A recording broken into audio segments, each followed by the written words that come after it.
Get some ice cream.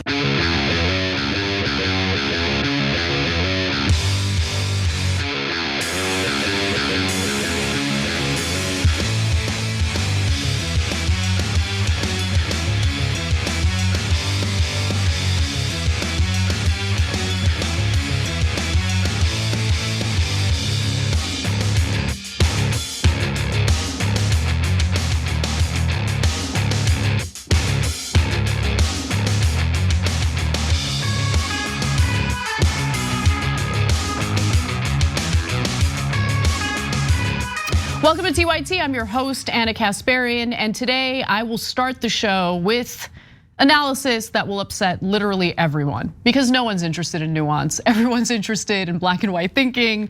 Unfortunately, I'm not gonna engage in that today in the first story specifically, where we talk a little bit about Colorado's Supreme Court decision to essentially boot Trump from the ballot. So we'll get to that in just a moment. But before we do, I wanted to give you a little sneak peek on the rest of the show. Later, we're gonna talk about how the United States is working effortlessly behind the scenes to prevent the United Nations from holding a conference to consider the possible war crimes committed by Israel. That's all happening while the State Department and Biden keep telling us over and over again that they're trying to ensure that civilians are protected in the Gaza Strip. I think that's bunk, and I'll explain why, again, later in the show. In the second hour, John Idarola will be joining me to talk about a whole host of stories. We will lighten things up a little bit. We have some positive news today, specifically on a state level, both in Hawaii and also in Washington state. I want to show you what real leadership looks like, what a government that actually represents the best interests of the American people looks like. So we do have those good news stories, which we'll share with you later in the first hour as well. As always, just want to encourage you to like and share the stream. It's a free and easy way to help support the show and the message we're trying to put out into the world. You can also support TYT by becoming a member by going to tyt.com/join, or if you're watching us on YouTube, you can become a member that way by clicking on the join button. All right, without further ado, let's get to our first story. I wanted to revisit the election-related news that broke out of Colorado when we were live on air last night. For those who missed it, the state's Supreme Court ruled that former President Donald Trump will be banned from Colorado's presidential primary ballot because he engaged in an insurrection. Now, the news was so shocking and unexpected that I didn't really know how to immediately react to it. But something didn't feel right, and I couldn't really articulate why in that moment. So today, after thinking it through, I wanted to provide some updates on both the story and what I think about it. First, here are some more details on the matter. Trump's candidacy was challenged by invoking the 14th Amendment's disqualification clause. It states that anyone engaging in insurrection cannot hold public office. That, of course, refers to his actions on and before January 6th. So I want to be clear about something, because I see a lot of people on the right arguing that the justices in Colorado Supreme Court were citing what happened specifically with the riots on January 6th to make their argument of disqualifying Donald Trump from the state's ballot.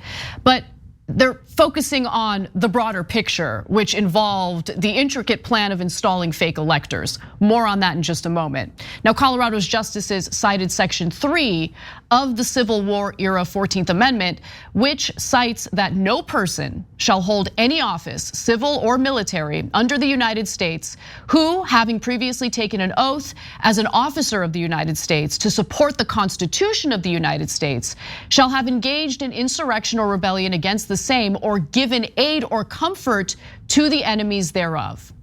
In their 4-3 decision, Colorado Supreme Court argued that the sum of these parts is this: President Trump is disqualified from holding the office of president. We do not reach these conclusions lightly. We are mindful of the magnitude and weight of the questions now before us. We are likewise mindful of our solemn duty to apply the law without fear or favor, and without being swayed by public reaction to the decisions that the law mandates we reach. In other words, they're saying, look, we can't really consider the reaction of Trump supporters when we make this decision. We need to look at the facts and come up with the correct conclusion based on those facts. Now, NBC News reported that even if someone is found to be ineligible to serve, the amendment says Congress can overturn that decision with a 2/3 majority. That's very unlikely to happen. But what about the merit of the court's argument? Well, legal experts argue that the wording in Section 3 of the 14th Amendment is vague, as is the case with most things in our Constitution, and allows for different interpretations of whether Trump's participation in the fake elector scheme would disqualify him from the ballot. This textual vagueness is why the trial judge kept Trump on the 2024 ballot, but the high court disagreed, and this was the linchpin of their decision to disqualify Trump. At question is whether the 14th Amendment specifically applies to the president.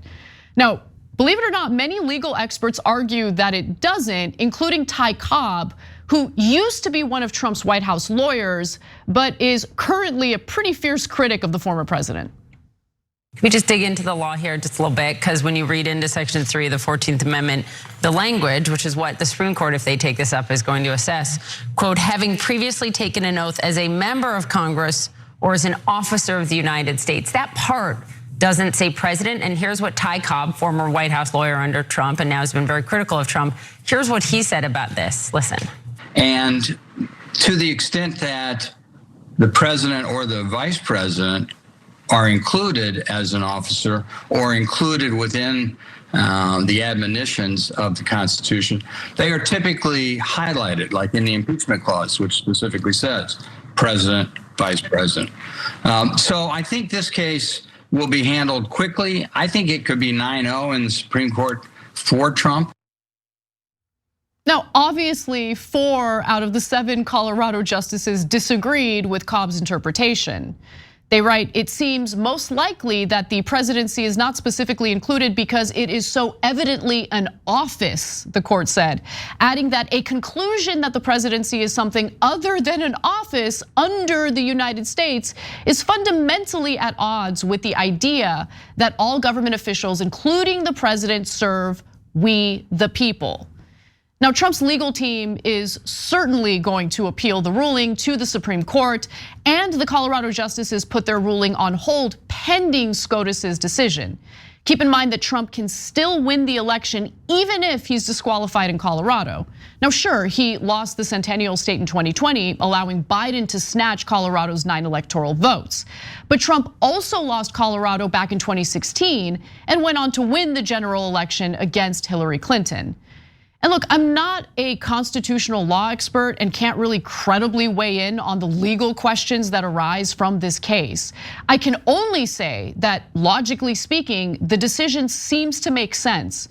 Look, Trump did attempt to install fake electors after losing the 2020 presidential election, including in states like New Mexico, where he had no pending litigation alleging voter fraud.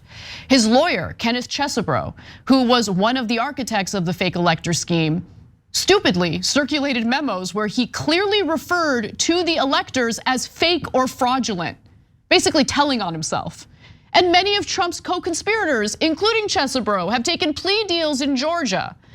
Now, Trump and his team wanted to go against the will of the American voters who were ready for a new leader, albeit one that's currently deeply unpopular. But I think it's worth separating the legal question, which might definitely have merit, from the political one. Now, if you have trouble with distinctions, just stop watching now because you're inevitably going to mistake my analysis as support for Trump when it's not. But the truth is, I honestly don't feel great about how Colorado's ruling could impact the country. As the New York Times' Maggie Haberman explains, if this unprecedented decision is upheld by the United States Supreme Court, the consequences would be extraordinarily grim for Trump at first, but I'm worried about the precedent it would set and how it would affect elections in the future. I don't think they want the Supreme Court to uphold the decision, right? And that is obviously within the realm of the possible, although they don't think that that's the likeliest scenario, because if that happens, I mean, to Ellie's point, you are going to see people in other states trying this anyway. And if the Supreme Court does that, he'll get kicked off the ballot almost everywhere. Now, I have no doubt that most of Trump's detractors think the possibility of SCOTUS ruling against him would be a fantastic development for 2024's Trump-Biden rematch. After all, it would come as Biden insists on running for re-election despite getting demolished in every poll. But there are political ramifications that come along with Colorado's decision, and those consequences could be further compounded if SCOTUS upholds the ruling. For one, Trump is really good at taking what would typically sink one's political career and using it to his electoral advantage. After all, we're talking about a guy who has capitalized on his mugshot to make Trump campaign merch that sells out, and it sells out quickly. He successfully built a victimhood narrative around the very legal issues he brought onto himself, including 4 separate indictments. He claims that all allegations and all indictments he's facing are part of an anti-democratic conspiracy against him, even despite mounting evidence proving otherwise.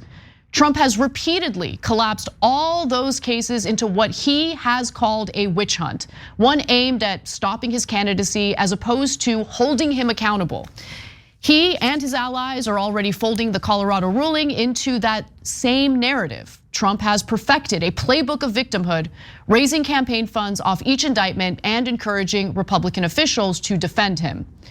Now, he's already put out campaign emails, fundraising off of Colorado's decision. The ruling by Colorado's justices is no exception. Like, he's making money off of it as we speak.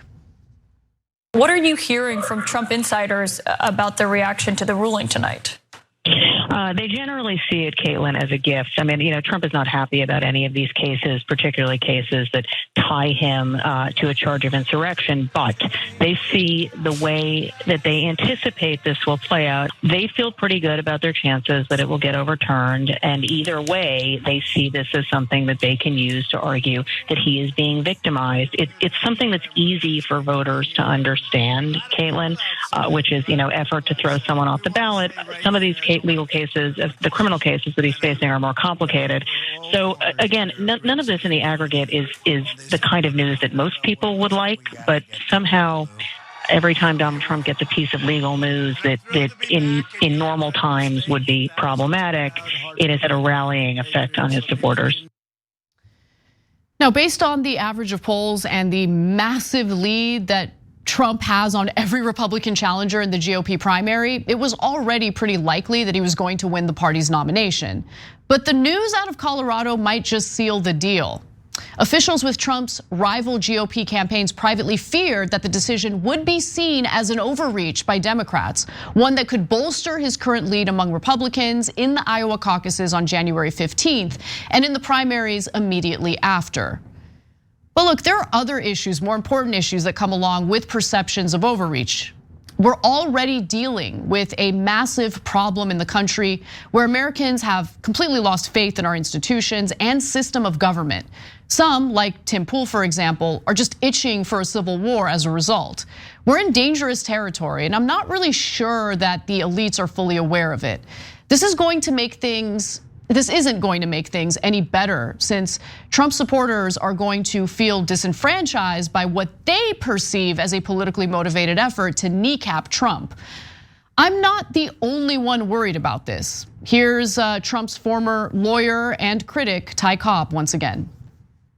This vindicates his insistence that this is a political conspiracy to interfere with the election, and that that he's the target, and people shouldn't tolerate that in America. It's doodah, but that's the way he tries to sell this. So then there's the inevitable, and we know it's inevitable, tit for tat that will make our already frustrating electoral process even more unbearable and dysfunctional. For the most part, states are free to conduct elections how they choose, with state officials and legislatures setting the rules. If the Supreme Court upholds Colorado's decision, it could open the floodgates and allow for red states to retaliate in ways that I'm sure Democrats would not be fond of. In fact, Lieutenant Governor Dan Patrick has already raised the possibility of taking Biden off the ballot in the state of Texas. Seeing what happened in Colorado tonight, Laura, it makes me think, except we believe in democracy in Texas, maybe we should take Joe Biden off the ballot in Texas for allowing 8 million people to cross the border since he's been president, disrupting our state far more than anything anyone else has done in recent history. I want you to also consider the fact that Trump hasn't been convicted of anything yet. He hasn't been convicted in the election interference case in Georgia or the federal case brought forth by the special counsel Jack Smith. Similarly, Biden has been accused, without any evidence at all, that he has profited off of the foreign business deals that his son Hunter engaged in. Wouldn't Republicans be able to encourage activist judges in various red states to take Biden off the ballot?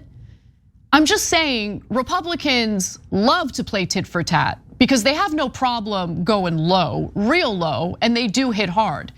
And look, I don't know if Patrick would even have the legal standing to do what he just floated in the video we watched, but I have no doubt that red states would try all sorts of stunts. And honestly, guys, I'm tired of all of it. I'm so tired of all of it. I'm tired of the political games. I'm tired of the partisan garbage by two overwhelmingly horrible parties who care less about representing the best interests of Americans and more about their own political power and careers.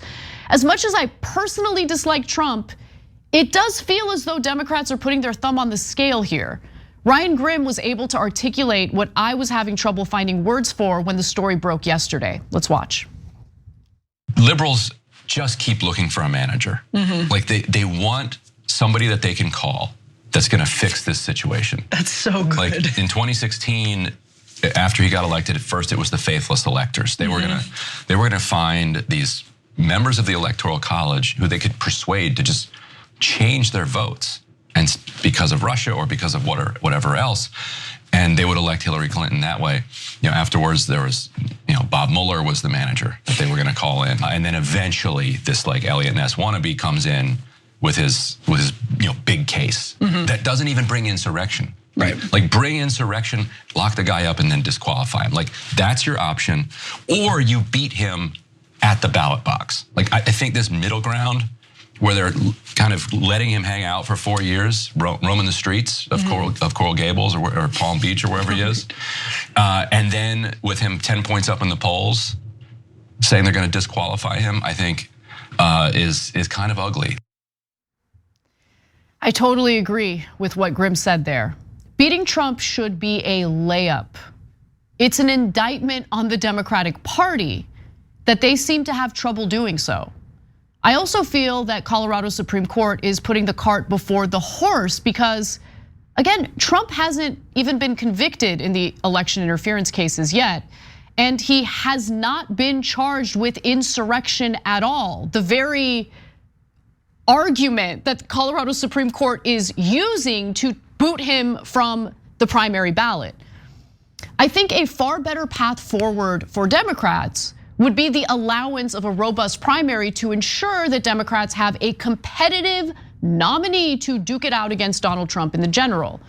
Since 2016, the main message we've heard from Democrats is vote for us because the other guy is horrible, or he's tied up in legal problems, he's bad, real bad, or we suck, but the other guy sucks more, vote for us. If Trump is awful, and I believe he is, Democrats should be able to beat him easily instead of resorting to legal stunts. What's happening now is only going to rip the country apart further at a time when I genuinely feel we need to heal and rebuild trust in our institutions. Something tells me we're not headed in that direction and we're headed for more chaos. Now, in response to all of this, the Republican Party in the state of Colorado is now considering switching their primary election to a caucus system, which would essentially ensure that Trump supporters in the state would be able to vote for him in the GOP primary. That would have all sorts of obstacles in the way of accomplishing what they're trying to accomplish. We'll see how that plays out. But everything really hinges on how the United States Supreme Court rules on this matter. And to be quite frank, I do expect them to rule in Trump's favor. But who knows? You never know what to expect. I guess we're gonna have to wait and see. But Again, I am worried about the negative ramifications of this, even though I do believe that Donald Trump has engaged in election interference and attempted to overturn the results of 2020. Anyway, let me know what you all think. I'm sure everyone hates me for saying what I just said. But again, it's not because I'm supportive of Trump. It's more because I think it would be a better path to just defeat him. The dude's like 77 years old. This is his last chance. He's not gonna run again after this. So let's just defeat him with the best possible candidate. Instead, I think resorting to these legal maneuvers is not gonna bode well for the future of the country. All right, we gotta take a break. When we come back, I'm gonna give you an update on what's happening in Gaza, how the United States is responding to a possible UN conference to investigate war crimes. It's an infuriating story to say the least. That and more coming up, don't miss it. Ice cream.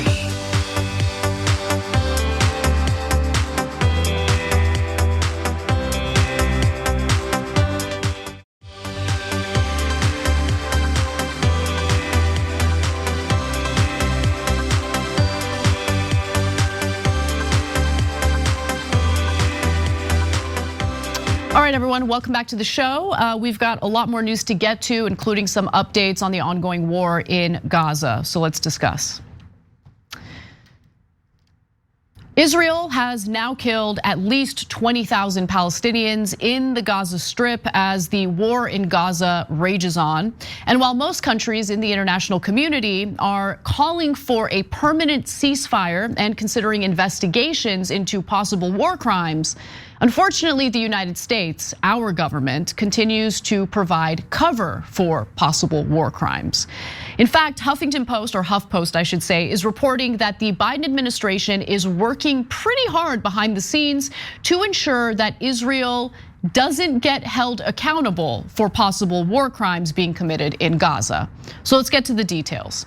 Specifically, HuffPost reports that US diplomats are finalizing a diplomatic initiative to their Swiss counterparts that Washington hopes will scuttle plans for a meeting to discuss violations of the Geneva Conventions in the current war between Israel and Hamas. I'm gonna pause and just let you take that information in. Because what is the point of the Geneva Conventions? What is the point of international laws if the United States can just unilaterally dismantle them and pick and choose who has to abide by those laws? It just totally disempowers international law, all because the US wants to provide cover for what Israel's doing. Okay, now the initiative was requested by Palestinians who have faced intense aerial bombardments and artillery fire in the Gaza Strip, along with brutality by extremist Israeli settlers in the West Bank, which, by the way, as we've said multiple times, is not governed by Hamas. Now, Palestinian diplomats and a significant group of UN member states, including some European nations allied with the US, are preparing a call for Switzerland to launch such a conference focused on the fighting on Israel-Palestine that would cover Geneva Conventions violations by all parties, according to the State Department documents and a person familiar with the Palestinian effort. Now, such conferences have previously been held in several years, 1999, 2001, and 2014, and all of them focused on the war between Israelis and Palestinians. Now, historically speaking, you might be wondering, like, why is the US trying to pressure Switzerland specifically? Well, apparently historically neutral Switzerland is the depository of the conventions, which means it determines when meetings of the parties involved are held to discuss compliance. So that's why the pressure is specifically directed toward Switzerland. Now, just let's rewind a little bit and understand what the Geneva Conventions are all about, okay? It was established following the atrocities that were committed during World War II, and they're the fundamental principles of international humanitarian law, which really determine the actions or what actions are legal during a war. And it's meant to essentially have international pressure to ensure that countries engaged in war are not carrying out atrocities. It's meant to protect civilians through these wars. And obviously there are flaws. Sometimes the Geneva Conventions fall short, but it's really all we have in terms of international law governing how wars are conducted. Every UN member state, by the way, is party to some aspect of the Geneva Conventions, including the United States and Israel. Now, there is growing support within the UN conference, including within the UN conference and also humanitarian groups, including Amnesty International, Human Rights Watch, and the International Commission of Jurists. But by early January, American diplomats plan to lobby their Swiss counterparts to reject the request from the Palestinians and watchdog organizations. So what reasoning is the United States giving to Switzerland? What is the argument that they're making? Is there a good argument? Well, international documents seen by HuffPost direct US officials to convey serious concern about the Palestinian effort and make a series of arguments against it. Okay, great. What are they saying?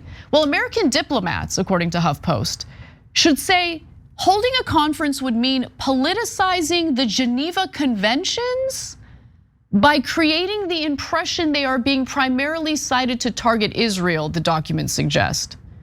The materials advise American officials to say that impression would hurt the credibility of both Switzerland and the conventions themselves. No. What's undermining the conventions themselves is the fact that they are not these rules are not being applied evenly. Okay, the rules or the international laws seem to only apply to certain countries, especially when the United States wants to point fingers at humanitarian violations to rally support for their military missions. But when it comes to Israel, a US ally, apparently these rules do not apply. Well, I disagree with that. The rules should apply. And there is overwhelming evidence that we share on the show almost on a daily basis about violations that the IDF, the Israeli Defense Forces, have carried out in Gaza. Bombings of hospitals, okay? Bombings of churches. Just absolutely shooting and killing even their own Israeli hostages in the Gaza Strip as they are shirtless, speaking Hebrew, and carrying a white flag. Okay, there is a ton of evidence. The idea that Israel should be held to a lower standard than other countries in the international community is insane. Let me read the rest of that graphic to you though. The materials advise American officials to say that impression would, again, hurt the credibility of both Switzerland and the conventions themselves. Obviously, I completely disagree with that. Now, it's obvious to me why the United States would want to prevent the UN meeting from happening, okay? Formal determinations that Israel has violated the conventions in its US-backed offensive in Gaza would really represent a serious global condemnation for both countries, both Israel and the United States. So part of this is the US providing cover for its own ass, which I find incredibly deplorable. Instead of doing that, the US should maybe rethink its undying devotion, unmitigated support for Israel as it's carrying out atrocities in the Gaza Strip. But of course, they're unwilling to do that. Now, Michael Safard, who is an Israeli international human rights lawyer, says the following: because America is supporting the Israeli campaign, it will be affected by anything that charges Israel with crimes or demands that Israel adhere to something. And that's because America absolutely does provide cover along with military support for Israel as it carries out these war crimes. So please spare me the Biden administration declarations about how they're urging Israel to be careful with civilians. Please stop killing so many civilians. Please listen to us. Because really, at the end of the day, what Israel is hanging its hat on is the fact that the State Department is behind the scenes working real hard to protect Israel from any accountability whatsoever. And just take a look at how State Department spokesman Matt Miller responded to journalist Ryan Grimm's question about how Israel is conducting this war. Pope Francis said recently, he said, quote, unarmed civilians are subjected to bombings and shootings, and this even happened inside the parish complex of the Holy Family, where there are no terrorists, but families, children, sick and disabled people, nuns, someone says it's terrorism, it's war. Yes, it's war, it's terrorism, unquote. So first, is the Pope wrong about this? And is the US concerned about its standing among the international community if the Pope is willing to describe what Israel is doing as terrorism? So one of the things that we have made clear to Israel from the outset is that we do not want to see churches, mosques, schools, hospitals attacked. In the secretary's last trip, he had a very candid conversation with the Israeli government about the importance of protecting those civilian sites and ensuring that they are on deconfliction lists, so they are not targeted. I will say, with respect to this particular incident that you raised, we raised this directly with the Israeli government and asked tough questions about it, and we will continue to do so. Oh, wow, everyone. They're asking tough questions. Okay, yeah. What Israel sees is that the United States continues to supply them with 2,000-pound bombs, continues to provide them with rhetorical support, continues to provide cover for them in the international community by essentially pressuring other nations to avoid holding conferences to investigate potential war crimes. The United States, of course, vetoed a UN Security Council vote that would have essentially called for a ceasefire in this war, a permanent ceasefire. The US's actions are what matter here, not their alleged pressure campaign behind the scenes to get Netanyahu to stop being a war criminal. So again, spare me the finger wagging toward Israel. They don't care. What matters is the actions that the US is engaging in, and their actions have only enabled Israel and the IDF to continue carrying out its atrocities. And what this means, what this really means, in my opinion, is that anytime the United States purports to give a damn about human rights abuses in other countries, they don't have a leg to stand on, because kids are getting slaughtered with the United States support in the Gaza Strip. You can't point to the Uyghur Muslims in China and decry the way they're being treated as, the Palestinian population is getting bombed to smithereens as we speak. Now, obviously, I have huge problems with the human rights abuses that China is carrying out. But whenever the US points to those issues, it seems to only be in regard to rallying support for some war effort, or rallying Americans to be against a certain country. It's never really about the human rights abuses. Because again, if the Biden administration and the US government cared about human rights abuses, if they cared about war crimes, if they cared about protecting civilian lives, they would not be providing military aid to Israel, but they continue to do so. They would not be intervening in efforts to hold Israel accountable for possible war crimes. And final thing I'll say about this is, we've been hearing again and again from various Israeli officials that they're not committing war crimes. It is anti-Semitic to even accuse them of committing war crimes. Now, if I were accused of something that I knew I had not engaged in, I would want my opportunity to prove that I haven't done what I've been accused of. Wouldn't this conference be a great opportunity for Israel to plead its case, to make it abundantly clear, showing evidence that they did not, in fact, engage in war crimes? It's weird that they don't want that. It's weird that the United States doesn't want that opportunity. But here we are.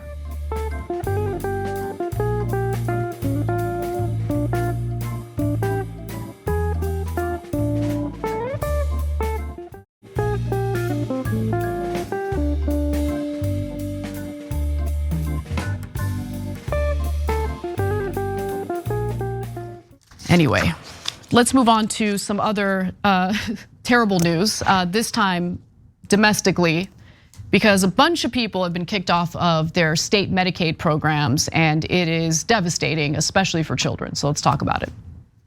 For this family in South Florida, Medicaid is their lifeline, reducing the cost of Penelope's medications. This first medication she takes for seizures, this is about $1,000. But in the first week of May, Jillian and her husband Rocky say they found out their daughter had unexpectedly lost her health care coverage.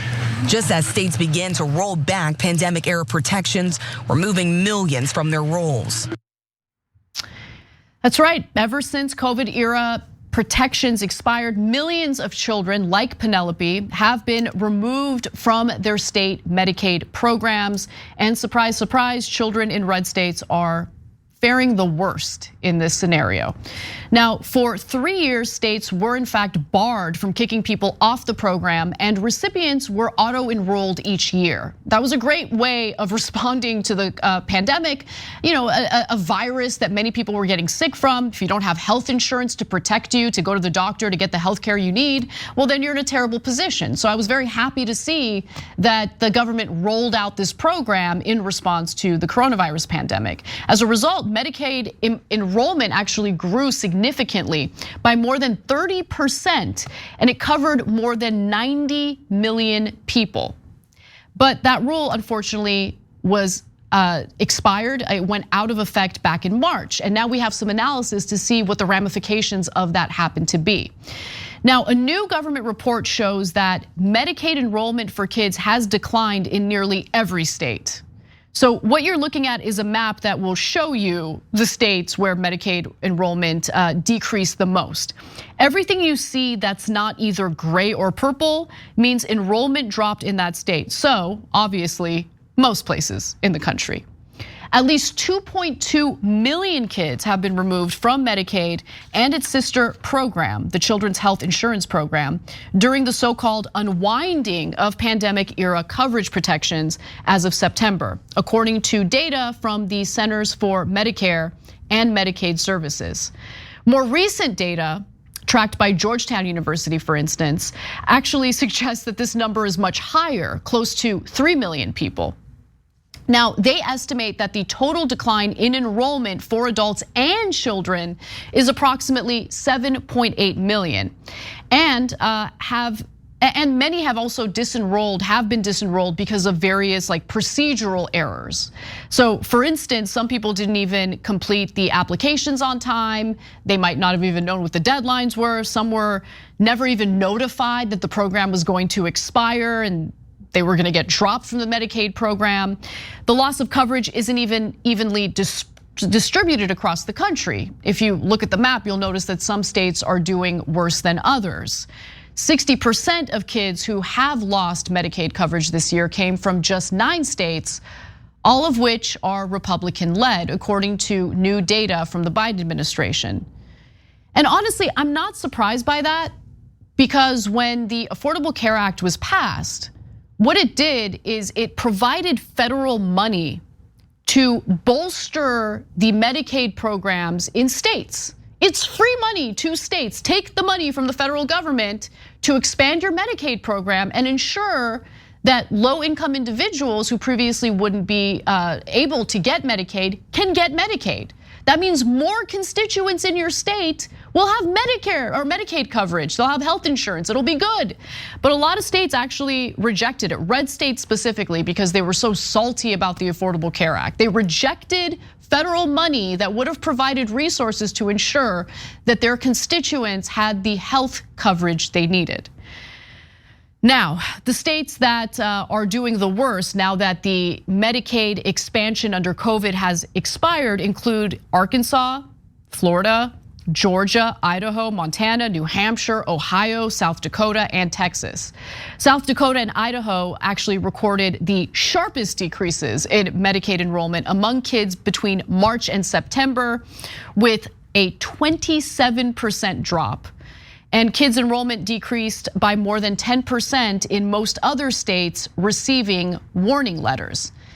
Now, states with the smallest decreases in kids' enrollment were largely blue states.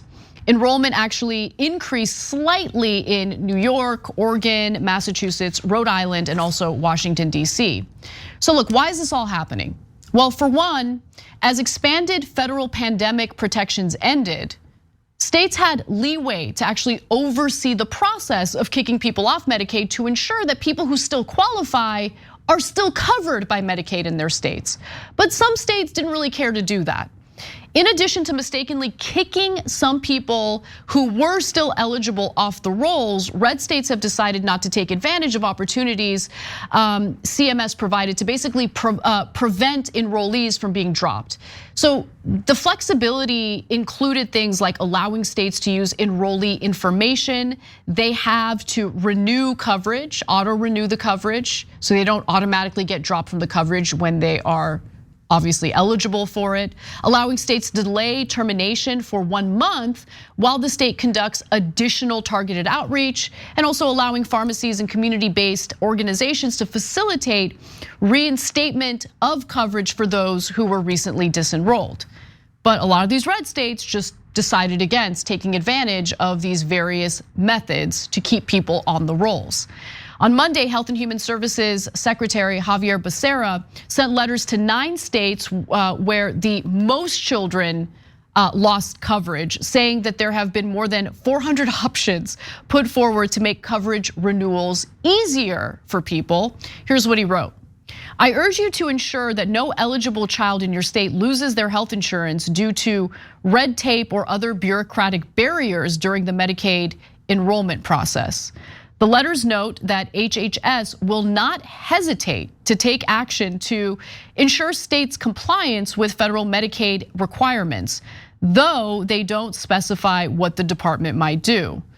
Mostly because I don't think the department can do much. The federal government can't force states to ensure that their constituents are enrolled for Medicaid if they are in fact eligible for it. Just like the Obama administration couldn't force red states to take that federal money to expand the Medicaid programs in their states. Earlier this month, CMS also warned that it will fine states that don't properly report data about who is losing coverage. But here's the bottom line. According to federal Medicaid Director Dan Tsai, we cannot force the states to take these flexibilities up, but we are strongly urging states to take these up. I don't really understand why Democrats, especially on a federal level, don't do a better job drawing attention to the fact that these red states are denying their own constituents the healthcare coverage that they so desperately need. I would make this a rallying cry. I would spend most of my time talking about this, especially if I have the bully pulpit, but we're not seeing that from Democrats and it's infuriating. But many of those states are pushing back, defending their actions. For instance, AG McWhorter, who's a spokesperson for Idaho's health department, said this: Idaho cares about our families and particularly our children, but Medicaid, state and federal eligibility requirements exist for good reason. Yeah, that doesn't really answer the question. People who are eligible are being, disenrolled from the Medicaid rolls. There's also, it's not. There's even, it's frustrating. It's frustrating because it's like a lack of concern for their constituents, for human lives. And in this case, we're literally talking about children. We're talking about the children that Republicans, on one hand, in many cases, pretend to give a damn about when the abortion issue comes up. But when push comes to shove, when we're talking about actual living, breathing human beings, real children who exist, are viable outside the womb, they do very little to offer protections for them. Even before the pandemic, children in red states already had it way, way worse. The 10 states refusing the Affordable Care Act's expansion of Medicaid to low-income adults have disenrolled more kids than all of the expansion states combined, the administration also reported. In non-expansion states, youth who turned 19 during the COVID-19 public health emergency account for, on average, 27.6% of the disenrollments among children in these states, compared with 12.1% of disenrollments in expansion states. Listen, I get that stories like these aren't sexy, it doesn't involve some fight or conflict in Congress. It doesn't involve someone embarrassing themselves. All it does is it involves the lives of actual human beings in states that are refusing to provide the healthcare coverage that these human beings are eligible for. But it shows you the rot in our government, the unwillingness to represent the best interests of ordinary Americans who elect these people in many cases to represent their best interests. It's frustrating, it's infuriating, and I wish that stories like these got a little more attention than they're currently getting. So if you're watching this and you care deeply about issues like this, if you happen to be a constituent in one of these red states that has screwed you over, then by all means, please share this video, share this message. Talk to your neighbors, tell them about what's actually going on. Because I do feel that elected lawmakers on a state and local level should be held accountable for this. They obviously don't give a damn about people living in their own states, and it's disgusting. Anyway, we gotta take a break. When we come back, we have more news for you, including, let's see, what are we gonna talk about? I wanna share some good news, including what we are seeing in states like Washington. Don't miss it, we'll be right back.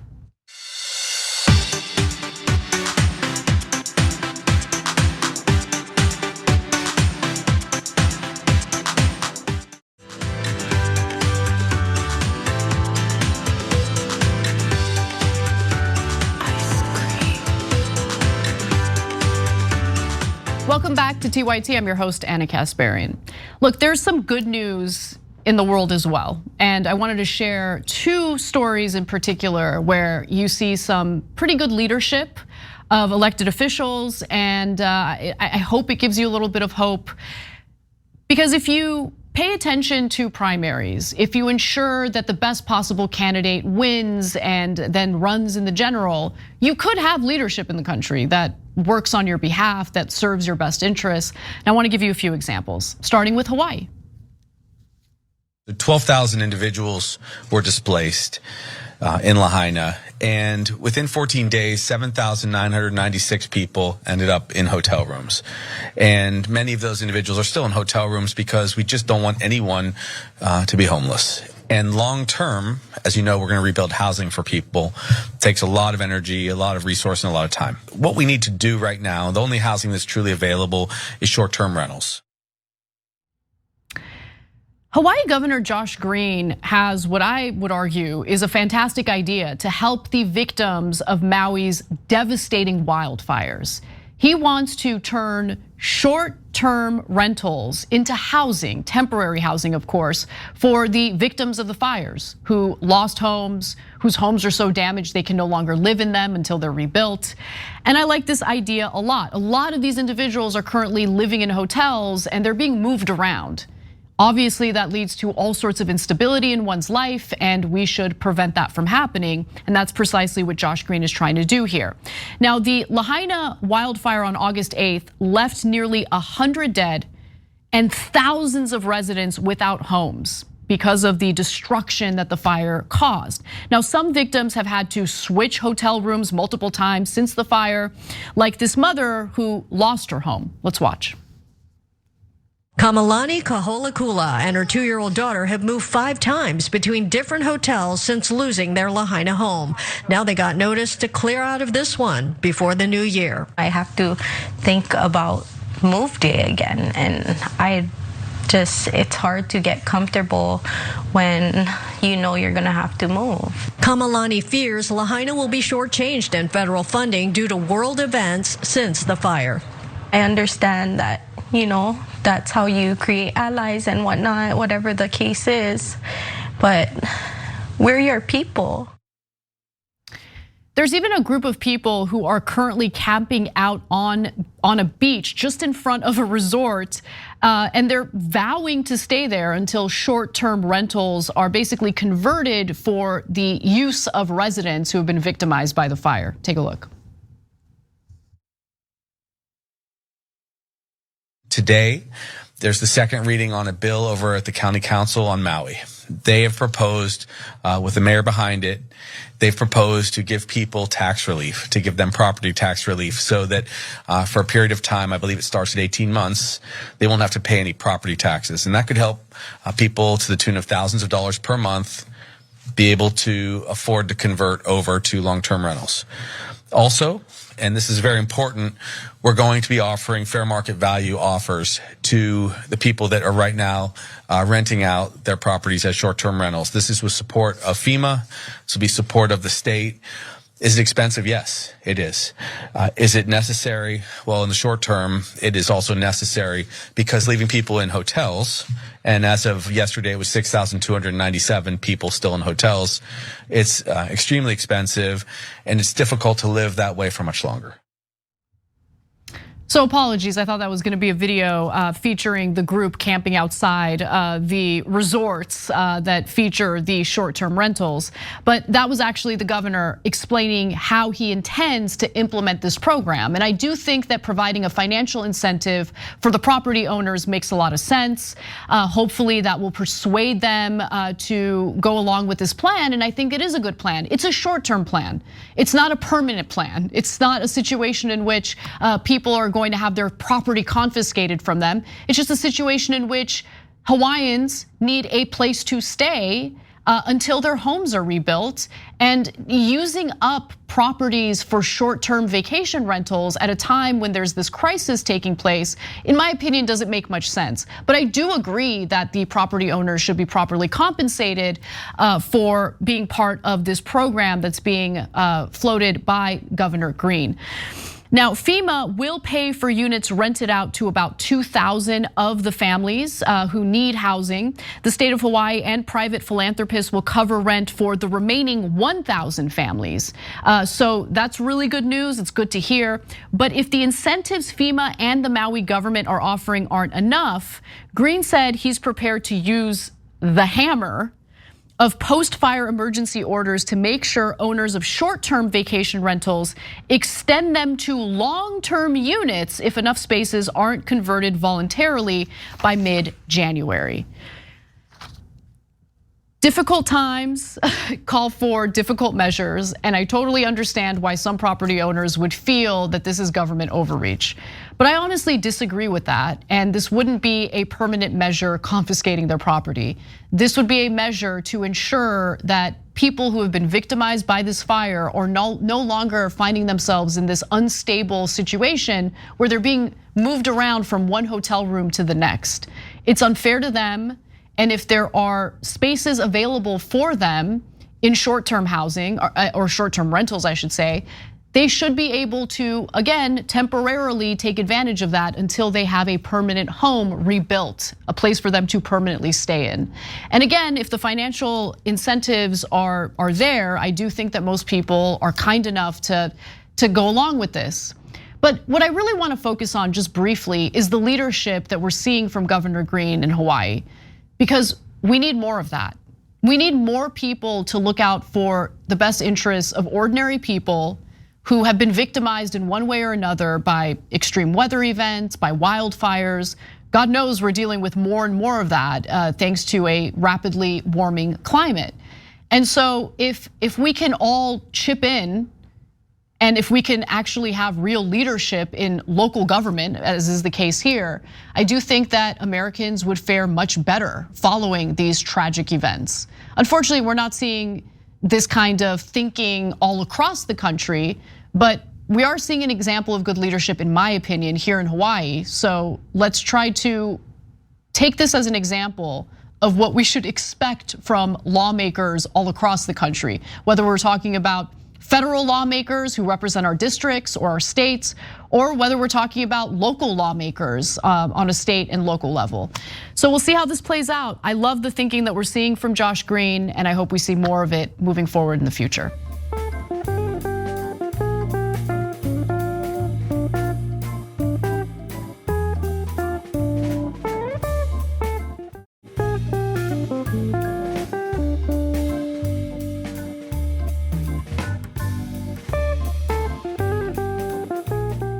But I have, believe it or not, another example of good leadership, this time in the state of Washington. So let's discuss.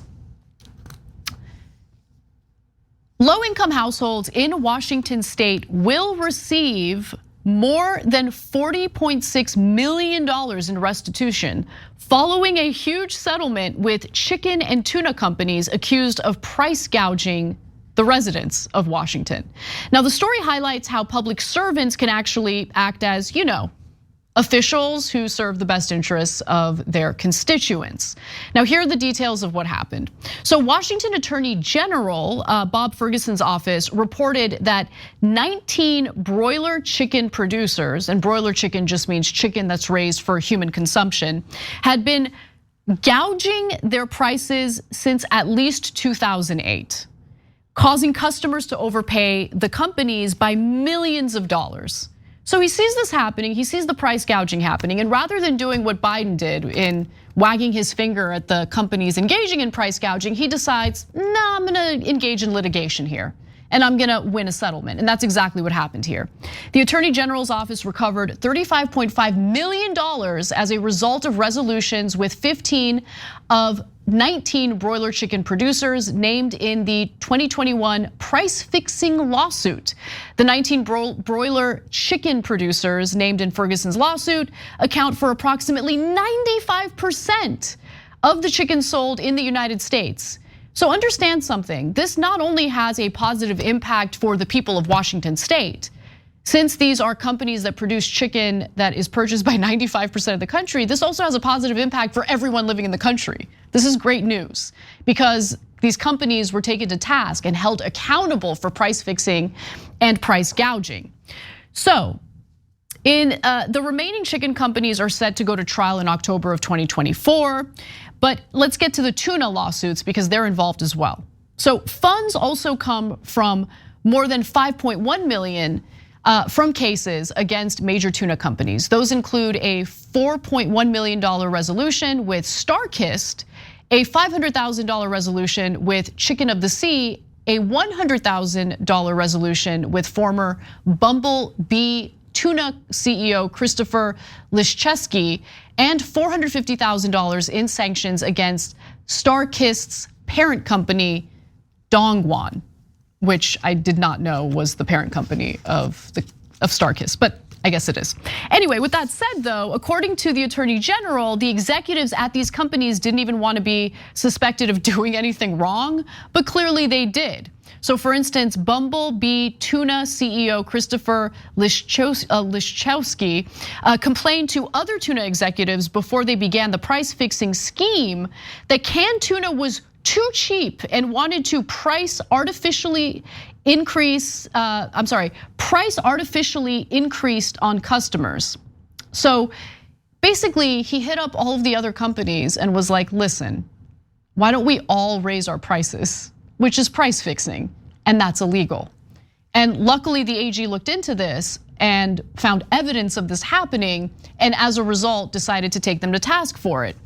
And so it looks like there was action following the orders of this CEO because according to fishchart.com, which released a report last year, the cost of canned tuna has increased by more than 50% just in the last 5 years. In 2016, the average price per can was 75 cents. In 2017, it increased to 85 cents. In 2018, the price jumped to $1.15. The main reason for this is due to the increasing demand for canned tuna globally. According to the National Fisheries Institute, global tuna consumption has increased by 30% since 2000. And look, that makes sense. There's increased demand, so that is going to drive up prices. But in addition to that, they raised the prices even more over the last 5 years, specifically after they engaged in this price fixing scheme and colluded with one another on raising prices simultaneously. Now, Washington is the first state to hold chicken production companies accountable for their roles in price gouging. They're also the first state to do so with tuna companies. And so let's talk about the payout that people living in Washington are going to get as a result of this. So according to the AG's office, the $40.6 million restitution will be provided to every household whose income is at or below 175% of the federal poverty level. So here are some of the examples. And look, the reason why they're doing this is because the price gouging obviously impacts low income earners the most. They stand to lose the most and are the most vulnerable to the price gouging and the price fixing. So as a result, here's how the money will be doled out. A family of 5 with a household income of less than $61,495, they'll receive some money. A single parent raising 3 kids on an income of $52,500 or less. A single parent with 2 children making less than $43,505 per year. A single parent of 1 or a retired couple living on 2 fixed incomes that total less than $34,510. And finally, a retired individual who lives alone on a fixed income less than $25,515 per year. And so approximately 402,000 people living in Washington state will receive checks. This accounts for 1.2 million. Okay, so they will receive checks, and the amount of money they receive really depends on their income. So one-person households, for instance, will receive $50 in restitution, and a household with two people or more will receive $120. And Washington State Attorney General Bob Ferguson said this in a statement, and I like this comment a lot. He says, when powerful interests break the law and harm Washingtonians, my office holds them accountable and prioritizes getting money back to those who were most impacted. Washington families were cheated by corporate price fixing conspiracies they knew nothing about. And now those who felt this gouging most severely are receiving checks from my office. The holiday season puts a financial strain on families, and we hope Washingtonians are helped by these checks. Listen, what I care about the most is ensuring that corporations are held accountable when they engage in price gouging and price fixing. The only way that happens is if we have attorney generals like Bob Ferguson paying attention and actually pursuing litigation against these companies. I'm really happy to see that that's what happened here. I'm happy to see that there was some justice in this case. And again, it not only impacts people living in Washington state, it impacts the entire country, since these are corporations that sell their products, again, to 95% of the country. So I love to see it. I think this is the kind of action we should be expecting from lawmakers, from attorneys general. And so I wanted to give Bob Ferguson credit for doing this. It might seem like a small thing to some, but in a world where we keep getting disappointed by our elected lawmakers and various politicians, this is a little bit of a bright spot that I wanted to draw attention to. All right, we gotta take a quick break. When we come back, John Iadarola will be joining me for the second hour. Don't miss it.